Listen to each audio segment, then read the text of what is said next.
Ponzi સ્કીમનું વધુ એક કૌભાંડ સામે આવ્યું છે।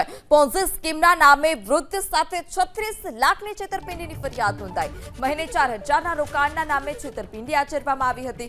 અમરાઈવાડીના વિજય અગ્રવાલ નામના આરોપીની ધરપકડ કરાઈ છે। અમદાવાદમાં પોન્ઝી સ્કીમનું વધુ એક કૌભાંડ કે આ પોન્ઝી સ્કીમના જે કૌભાંડમાં એક જે વૃદ્ધ હતા તે ફસાયા હતા અને લાલચ આપી આ વૃદ્ધને પોન્ઝી સ્કીમમાં ફસાવ્યા હતા અને વૃદ્ધ સાથે 36 લાખની છેતરપિંડી થઈ હોય તે પ્રકારની ફરિયાદ મહિને 4000ના રોકાણના નામે છેતરપિંડી કરવામાં આવી। અમરાઈવાડીના વિજય અગ્રવાલ નામના આરોપીની ધરપકડ કરવામાં આવી।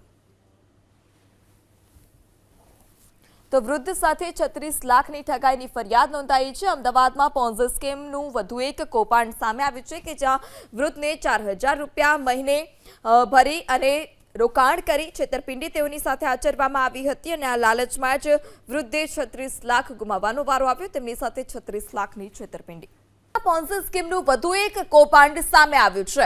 પોન્ઝી સ્કીમના નામે વૃદ્ધ સાથે 36 લાખની છેતરપિંડીની ફરિયાદ નોંધાઈ। મહિને 4000ના રોકાણના નામે છેતરપિંડી આચરવામાં આવી હતી। અમરાઈવાડીના વિજય અગ્રવાલ નામના આરોપીની ધરપકડ કરાઈ છે।